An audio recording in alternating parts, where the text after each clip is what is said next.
With the 77th World Health Assembly approaching or actually within a month, all 49 members of the United States Senate, of the Republicans of that Senate, recently called on President Biden to reject any pandemic-related treaty or agreement considered at the Assembly. Now, the Republican senators noted that WHO's abysmal performance throughout COVID, through the COVID pandemic, should be a factor. And they called attention to the constitutional requirement that 2/3 of the Senate must ratify any foreign treaty. Now, with the World Health Assembly just a little more than 3 weeks away, what's next in this effort to prevent the WHO and their global power grab? Joining me now with an update is Senator Ron Johnson from Wisconsin, who has been leading this effort. He serves on the Senate Budget Committee, the Senate Finance Committee, and the Senate Foreign Relations Committee. Senator Johnson, welcome back to Washington Watch. Good to see you. Well, Tony, good to be with you. So the World Health Assembly begins May the 27th. 2 weeks from Monday. You've been outspoken about this issue for months, trying to raise awareness.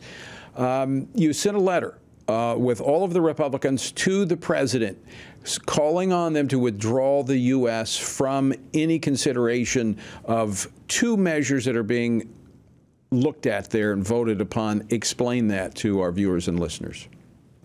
Well, first of all, I was very glad that all my Republican colleagues joined in that letter.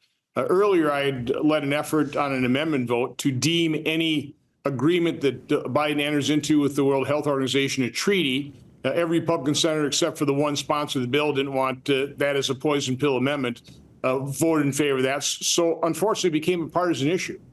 But all our letter asks for is, as you say, our preference would be just withdraw from these negotiations. You're aware of the fact that by its own rules, the WHO would have to present the language of any amendments, any treaty that they are going to vote on 4 months before they vote on it. They don't have this thing done. They're supposedly going to be voting this thing in a couple of weeks, so they'd be violating their own rules. But even if Biden agrees to this for the United States, what we're saying is he should deem that a treaty and should come before the United States Senate for discussion, for debate, and a vote on ratification. The presidents are abusing their authority in terms of entering these agreements, calling them executive agreements when they're clearly really fall into the guidelines of what treaties should be. So again, the American people understand what our president is getting America involved in. We've been talking about this for months. You've been on the program multiple times talking about there's two issues here, two international agreements. One is this a treaty. It's a treaty. It's what it is. It's a binding as a treaty. The other are amendments to the international health regulations. And as you pointed out, by their own rules, which you state in your letter, Article 55 requires that they provide this to member states 4 months in advance. What's the recourse if they don't do that? Can that be challenged in court? What can be done? Well, what should be done is the nations that are participating in this say, we haven't had time to review it. We're not going to vote on it. We're not going to pass this. I think the good news is they don't have an agreement yet. I think enough people, their eyes are being open to this. They're wary of it.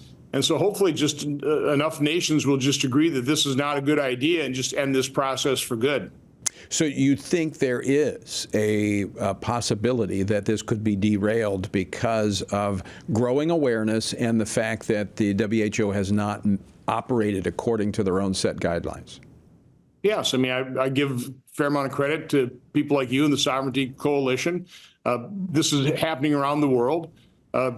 People are awakening to the dangers of global governance, to a new world order.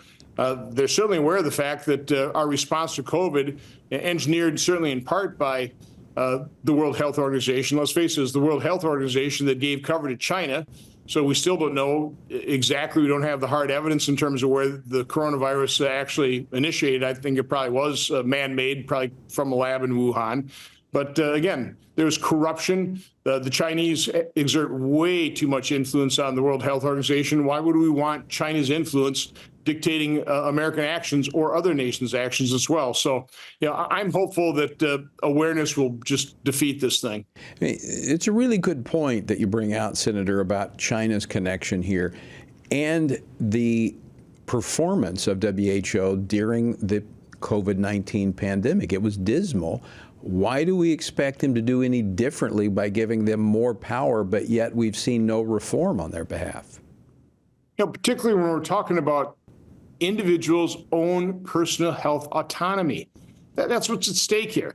I think our freedoms were taken from us. I'm afraid too many of our fellow citizens willingly gave up their freedom, their own health autonomy, for a very false sense of security. I hope we've learned the lesson. It didn't work. America, we're 4% of the world's population. We apparently experienced 16% of the world deaths. I don't know how you can take a look at that and not call it a complete miserable failure. And now what we're starting to see of the people that push these things, push the vaccines, denied vaccine injuries, now all of a sudden they're saying, well, no, their people were injured by the vaccine.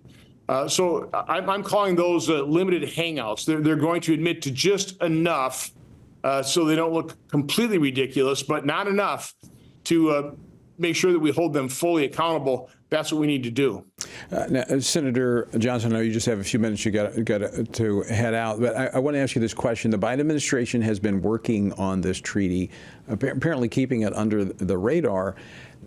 Has the administration responded to anything that the Republicans in the Senate have inquired about as it pertains to this treaty or to the international health regulations that are being amended? No. They also haven't responded to my more than 60 oversight letters on various aspects of our response to COVID, including the last 50 pages of Fauci's emails that remain redacted. We've looked at about 350 pages. I mean, the redacted versions are incriminating enough about his cover-up over the origin of his funding of the Wuhan lab. But we can't even get the last 50 pages, even though Congress is not subjected to the redaction. So no, this administration is completely opaque. They haven't been transparent at all, and that includes their negotiations on the WHO treaty and agreements. I mean, the American people need to hear that. That is what the Senate and what the House, what Congress does. It provides oversight. That's the check and balance. I mean, this is stuff we learned in basic civics.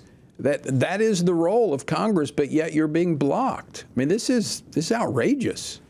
Yeah, we unfortunately, Congress has allowed its oversight responsibilities and authority to atrophy over the years. Most members of Congress just want to vote benefits, spend more money, don't want to do the hard work of investigations. As a result, administrations realize that they really don't have to respond to congressional inquiries so they can keep the information from the American public. That's the main issue here. We are the American people's representatives. We're the ones that get the information on their behalf. They have every right to know these things.